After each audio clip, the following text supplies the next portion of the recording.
It was one of those golden autumn afternoons in New York City when the air carried both chill and charm. The leaves danced gently across the sidewalks, brushing against shiny black shoes and worn-out sneakers alike. In the middle of Central Park, sitting on an old wooden bench, was Ethan, a boy with torn jeans, a sketchbook, and a dream far bigger than his circumstances. His clothes were faded, his shoes barely held together, and yet his eyes, those deep, hopeful eyes, gleamed with a light that poverty could never dim. He loved drawing people. Not famous people, not celebrities, but strangers. He would sit for hours sketching faces, hoping someday his art would speak louder than his empty pockets. That afternoon, he noticed a girl sitting under the cherry blossom tree, wearing a white coat and a gentle smile that could melt the coldest heart. She was reading a book called The Art of Being Human. Her name was Isabella Robert, daughter of one of New York's richest entrepreneurs, but no one looking at her would have guessed that. She carried herself with simplicity and grace, not with pride or arrogance. Their eyes met, just for a moment, and that moment changed both of their worlds forever. 2. A sketch and a smile. Ethan couldn't stop himself. He began sketching her, the way the sunlight played across her hair, the calm curve of her smile, the peace she carried like a secret melody. Minutes passed like seconds. When Isabella finally noticed him watching, instead of frowning, she smiled.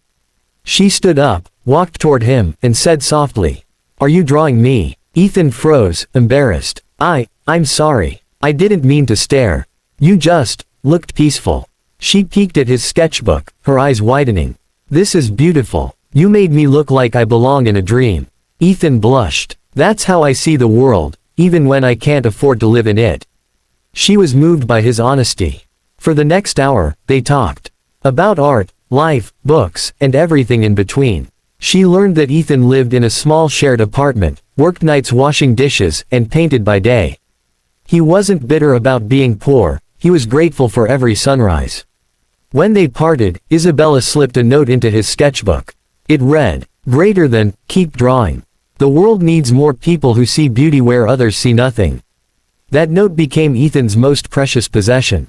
3. Two worlds collide. Over the next few weeks, their paths crossed again, sometimes by accident, sometimes on purpose. Coffee shops, park benches, art galleries. Each meeting deepened a bond that neither had expected. But the world they lived in was not kind to such love. Isabella's father, Richard Robert, was a man of power and legacy. He believed love was a luxury reserved for those who could afford it. When he learned his daughter had been spending time with a poor artist, his anger erupted like a storm. "Do you know what this will do to our family's name?" he shouted. "He's a nobody. He has nothing." But Isabella stood her ground. "He has kindness, passion, and honesty. That's more than money could ever buy." Her father forbade her from seeing Ethan again. He even threatened to cut her off. But love, pure love, does not obey commands. It finds a way, even through silence and separation. 4. The letter that changed everything. Weeks passed without contact. Ethan felt lost. His art no longer spoke, his hands trembled each time he tried to draw. The bench where they first met became his place of heartbreak. Then one day, he found a small envelope tucked under the bench, addressed to him in familiar handwriting. It was from Isabella. "Greater than, Ethan. If love were measured by wealth, I would still be the poorest girl alive. My heart belongs to you, and no amount of distance can change that. Wait for me. Someday, the world will understand what we already know, that love isn't about what you have, but what you give." Tears blurred the ink on the page. That letter rekindled his fire. Ethan threw himself into his art with new energy, painting not for fame, but for her, for the hope that one day she would see his success and know he never gave up. 5. The struggle and the spark. Years passed. Ethan faced endless rejection. Galleries turned him away. Critics ignored him. But he kept going. He painted in the rain, sketched under flickering streetlights, and sold small portraits just to afford canvases. Then, one winter evening, fate stepped in. A local art curator named Ms. Bennett happened to see one of his paintings hanging in a cafe. It was a portrait of a girl under a cherry blossom tree, Isabella. The emotion in that painting was so raw, so heartbreakingly real, that she immediately asked to meet the artist. When she saw Ethan's portfolio, she was stunned. "These aren't just paintings," she said. "They're stories." Within months, Ethan's work was displayed in a small gallery downtown. The exhibition was called Faces of Hope. It drew unexpected attention, especially one curious visitor who stopped in front of the cherry blossom painting and whispered, "I know that face." It was Richard Robert, Isabella's father. 6. A father's realization. Richard stood silently before the painting for a long time. He felt something he hadn't in years: humility. He asked the curator, "Who painted this?" She smiled. "A young artist named Ethan Brooks. His story is as powerful as his work." When Richard met Ethan, he expected arrogance. Instead, he found kindness. Ethan didn't speak bitterly about the past. He simply said, "Your daughter believed in me before anyone else did. She gave me a reason to keep going." For the first time, Richard understood. The poor boy he had once dismissed wasn't after wealth or status, he was after purpose. He had found beauty in struggle, grace in pain, and love in truth. That night, Richard went home and looked at his daughter. She was still awake, reading the same book she'd been reading years ago. He handed her a small card, an invitation to the art exhibition. "Maybe it's time you saw what faith can create," he said quietly. 7. The reunion. When Isabella walked into the gallery, time stopped. Her heart pounded as she looked at painting after painting, moments of life, love, and hope captured in every stroke. And then she saw it, her portrait. Below it was a small plaque that read, "Greater than, to the girl who taught me that love is the truest art." She turned, and there he was. Ethan, standing behind her, the same gentle smile, but with eyes full of tears. For a moment, words failed. Then she whispered, "You kept your promise." He replied, "You gave me a reason to keep it." The crowd faded. The noise disappeared. In that quiet, surrounded by years of pain and perseverance, they embraced. It was not just a reunion of lovers, it was a reunion of souls who had fought the world and won. 8. The climax, a gift of compassion. The exhibition's success changed Ethan's life. His paintings began selling worldwide, yet he never forgot where he came from.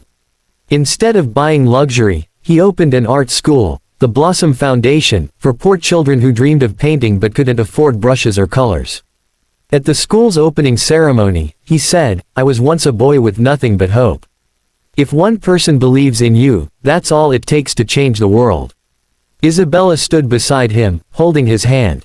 The same father who once stood against them now sat proudly in the front row, eyes glistening. It wasn't just love that triumphed, it was compassion, understanding, and forgiveness. 9. The unexpected turn. A year later, tragedy struck. Ethan fell gravely ill due to years of overwork and exhaustion. Doctors warned that his condition was serious. Isabella stayed by his side through sleepless nights and silent prayers. When Ethan realized his time might be short, he called Isabella close and said softly, "Greater than, promise me one thing, if I'm not here tomorrow, keep the school alive. Let every child who walks through its doors find the hope you gave me." She held his hand tightly, tears streaming down her face. "You're not leaving me. Not now, not ever." But fate had its way. One morning, under the same cherry blossom tree where they had first met, Ethan's heart quietly stopped. The city mourned. The world wept for the boy who had painted hope into existence. But for Isabella, the loss was personal, a silence too deep to name. 10. Love that never dies. Months later, the art school became a sanctuary of love and memory. On its walls hung Ethan's final words, written in his shaky handwriting. "Greater than, love is not about time lived, but hearts touched." Every year on the anniversary of his passing, Isabella placed a single cherry blossom on the bench where they first met. She'd sit there, close her eyes, and feel his presence in the wind. One evening, a young student approached her, a boy from the foundation. "Miss Isabella," he said shyly, "Mr. Ethan said you were the reason he believed in love. I think you should know, he still inspires all of us." Isabella smiled through her tears. "He still inspires me too." And as the sun dipped below the skyline, painting the sky in shades of gold and rose, she whispered, "Greater than, love doesn't end when someone leaves. It lives on, in art, in kindness, in every heart that dares to hope." 11. The legacy. Years later, the Blossom Foundation expanded worldwide. Poor children from across the globe learned to express their dreams through color and creation. Each painting carried a piece of Ethan's soul and Isabella's heart. One special piece hung in the main hall, the sketch of a girl under a cherry blossom tree, the very first drawing that started it all. Below it, a golden plate read, "Greater than, dedicated to Isabella Robert and Ethan Brooks, proof that love is the greatest masterpiece of all." Visitors from every corner of the world came to see it. Some left with tears, others with hope. But all left with one truth echoing in their hearts. That love, no matter where it begins, rich or poor, known or forgotten, has the power to transform the world. 12. The final message. In the end, Isabella grew old, her hair turning silver like moonlight. But her eyes never lost that youthful spark. She spent her final years teaching children to paint not just what they saw, but what they felt. Her last words before passing were written in her diary. Greater than, if you love someone, love them selflessly. Because true love isn't about owning, it's about becoming. And when she left this world, the cherry blossoms bloomed early that year, as if heaven itself remembered their story. Epilogue. Today, people still tell the tale of Robert Girl and Poor Boy. A story not of wealth and beauty, but of faith, kindness, and eternal love. Because somewhere in the heart of New York, under a tree that blooms every spring, sits a bench carved with the words, "Greater than, love created this place." And every blossom that falls seems to whisper the same message. Love never dies.